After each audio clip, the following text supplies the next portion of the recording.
안녕하세요. 저는 40대 후반의 노총각입니다. 사업체를 일구기 위해서 일만 하면서 살다 보니 어느새 나이는 50을 바라보고 있네요. 경제적으로는 안정적인 기반을 닦았다고 생각하는데 아직까지 결혼을 못해서 어머니께서 죽기 전에 너 결혼하는 거 보겠냐고 늘 그러시는데 이제는 안 될 것 같아서 국내 여성은 어려울 것 같고 국제 결혼으로 결혼을 해보려고 생각하고 있습니다. 하지만 국제 결혼에 대해서 잘 모르는 상태에서 결혼을 하려니 좀 막연하네요. 그리고 국제 결혼 조심하라는 분들도 있고요. 국결세에서 국제 결혼할 때 주의해야 하는 부분에 대해서 알려주시면 좋겠습니다. 감사합니다. 이번 영상은 국제 결혼할 때 주의해야 하는 고려 사항들을 알려드리겠습니다. 추가로 만나지 말고 바로 걸러야 하는 사람도 알려드릴 테니 영상 끝까지 보시고 국제 결혼에 대한 도움을 받으시기 바라겠습니다. 영상 시청 전에 구독과 좋아요 부탁드리겠습니다. 영상 제작에 큰 힘이 됩니다. 얼마 전 뉴스에 방영된 소식에 따르면 국제 결혼을 생각하고 진행하는 사람들이 계속해서 증가하고 있는 추세라고 합니다. 국제 결혼이 늘어나는 비율도 비율이지만 국제 결혼을 하려는 연령도 더 어려지고 있고 학력과 소득도 높은 분들이 많아지고 있습니다. 이런 상황을 보면 그만큼 국제 결혼이 이제는 과거 농촌 총각들이나 결혼에 문제가 있는 분들에게만 해당되는 것이 아니라는 것입니다. 아는 만큼 더 많은 기회와 이익을 가질 수 있는 것만큼 국제 결혼을 처음 경험하신다면 잘 확인해 보시고 준비하시기 바라겠습니다. 국제 결혼을 하려는 각자의 이유는 다양하겠지만 문화나 의식 수준 차이는 생각보다 매우 크다고 볼 수 있습니다. 사실 국내에 있는 한국인들끼리도 결혼하고 이혼하는 비율이 높아지고 있는 지경에 국제 결혼은 말과 문화가 다른 사람끼리 결혼을 하는 것이기에 신중하고 또 주의해야 한다는 것을 기억하시기 바랍니다.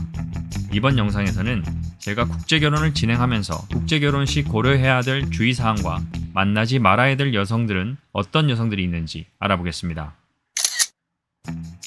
국내가 됐건 국외가 됐건 유흥가에서 만난 사람과의 러브스토리는 불보듯 뻔하다고 생각합니다. 이건 구차하게 설명할 필요도 없이 매우 당연하게 봐주셔야 하는데요. 유흥업소 여성들과는 아예 엮이면 안 된다고 머리에 딱 각인을 하십시오. 당장 유흥업소를 떠올리면 어떤 생각이 드시나요? 여성들이 남자 손님들과의 무분별한 성관계, 흡연, 과음, 폭력, 마약, 문신, 딱 봐도 안 좋은 단어들만 연상되지 않습니까? 그런데 굳이 유흥가 쪽 여성과 사랑에 빠져 결혼할 이유가 있을까요? 물론 업소에서 일하는 여성들이 법적으로 잘못되었다는 것은 아니지만 어디까지나 일반적인 사람, 여러분이 평생을 함께할 반려자를 기준하여 얘기 드리는 것입니다. 예쁜 술집 여자 꼬셔서 정상적인 가정을 이뤘다는 이야기는 로또 맞을 확률과 거의 비슷하지 않을까 싶습니다. 유흥업소에서 일하는 여성들을 보면 예쁘고 섹시하고 매력있죠. 그냥 그런 여성들은 눈으로 보는 걸로 만족하십시오. 결혼은 연애가 아니지 않습니까? 굳이 이런 여성을 만나고 싶다면 그냥 업소 가서 한두 번 즐기면서 만나보시는 걸로 만족하시기 바랍니다. 하지만 가정을 꾸리는 것은 현실입니다. 맨날 술 마시고 놀러 다니고 즐기는 생활이 아니라는 것이죠. 절대 유흥업소에서 만난 여성과는 결혼을 생각조차 하지 마시기 바랍니다. 당장 인터넷 검색 사이트에서 국제결혼이라는 단어를 검색해보면 각종 국제결혼 업체들의 광고와 홍보하는 글들을 너무나 쉽게 볼 수 있을 겁니다.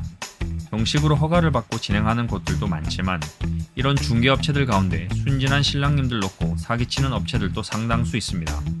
사기치는 경우는 여러 가지가 있을 수 있겠지만 가장 큰 부분은 정식 허가를 받지 않고 중매를 한다는 것입니다.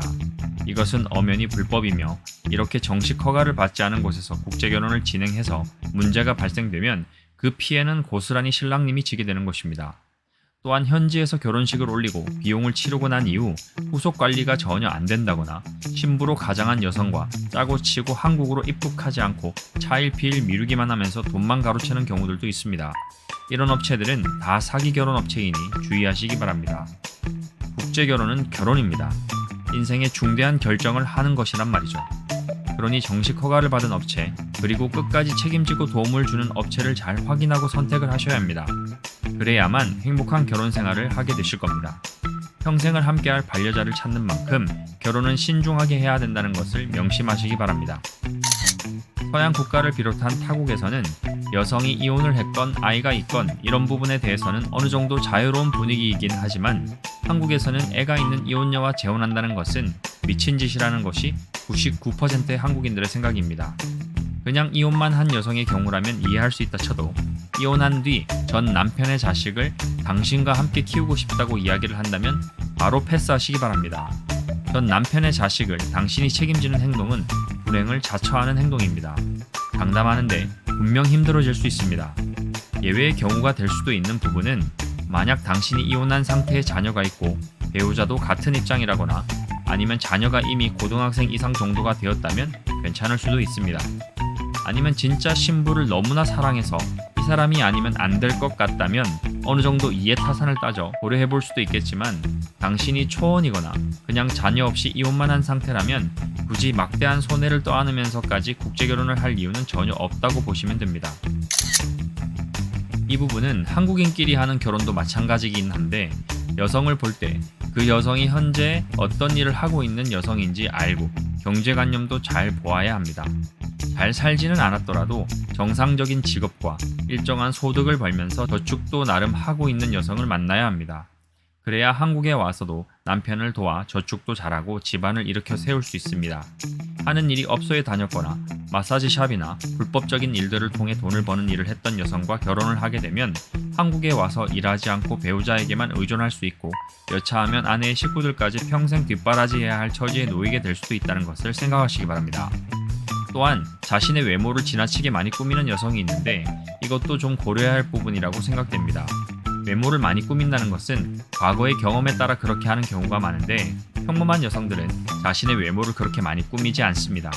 자신을 많이 꾸미는 여성은 과거에 했던 일이나 과소비와도 연결될 수 있다는 것을 생각하고 순수하고 편안한 여성을 선택하시기 바랍니다.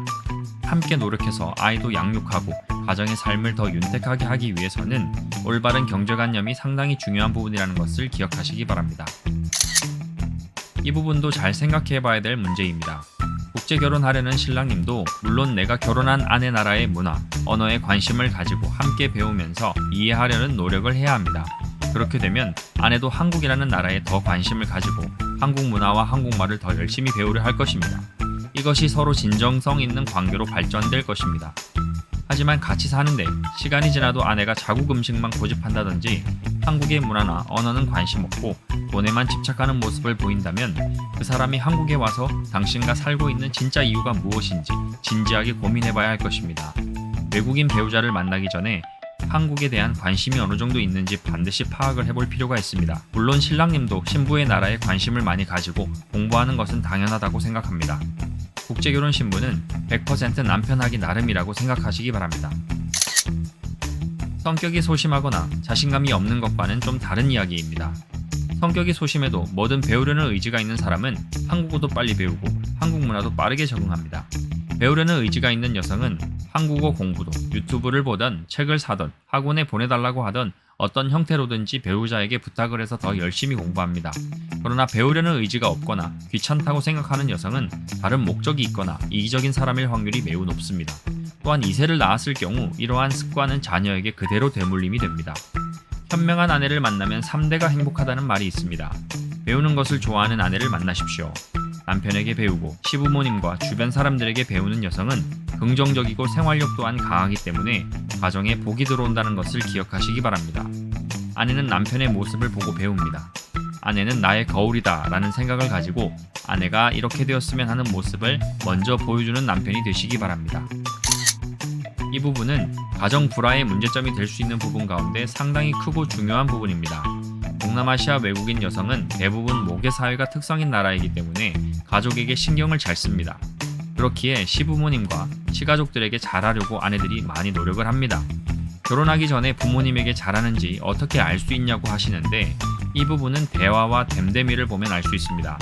말이나 행동을 보면 다 보입니다. 부모님에게 잘하는 여성은 가정에 화목을 불러온다는 것을 기억하시고 나의 부모님에게 잘하는 여성을 아내로 맞이하시기 바랍니다. 서로 합의하에 자녀를 가질 계획이 없는 경우를 제외하고 아내가 자녀에 대한 계획이 없다면 문제가 될 수 있습니다. 자녀 계획이 없는 이유를 물어봐서 왜 그렇게 생각하는지에 대한 합당한 답을 들어야 합니다.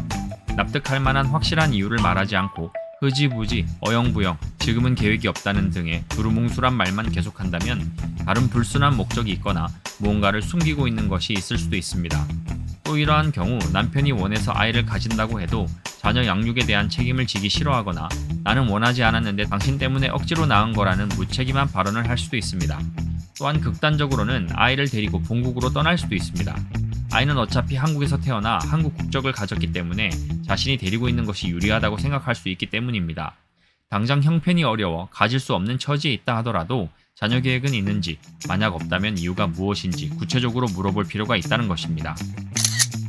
주변에 친구가 많다는 것은 잘 살아왔다고 볼 수도 있습니다. 하지만 과연 진정으로 자신을 도와줄 친구가 몇 명이나 있었을지도 중요한 부분입니다.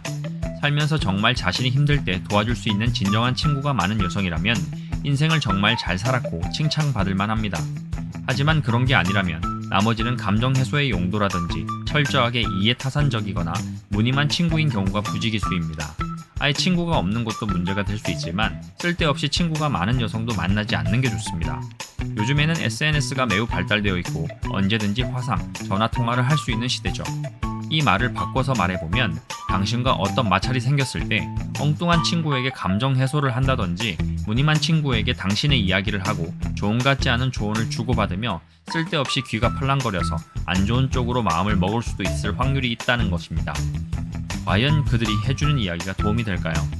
마찰이 생기면 당사자들끼리 해결해야 되는 것이 가장 빠르고 또 그래야 뒤탈도 없는 법이겠죠.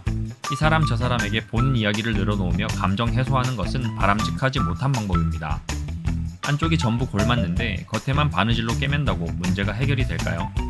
남들과 대화를 통해 스트레스를 푸는 게 잘못되었다고 꼬집는 게 아닙니다. 배우자는 가족입니다. 남들에게 가족 문제를 이야기해봐야 진심으로 들어주는 이도 없을 뿐더러 오히려 본인에게 역효과만 불러일으킨다는 것을 알아야 합니다. 상대방의 휴대폰에 저장된 친구 목록이 엄청 많거나 늘 SNS에 정신이 팔려서 휴대폰을 자주 본다면 과감히 정리하는 것을 추천합니다. 이러한 여성들은 친구를 핑계로 무리한 부탁을 요구한다든지 한국에 와서도 친구한테만 의존할 가능성이 매우 높은 사람들이기 때문입니다. 지금까지 국제결혼을 할 때 주의해야 할 부분에 대해서 조금은 구체적으로 짚어보았습니다.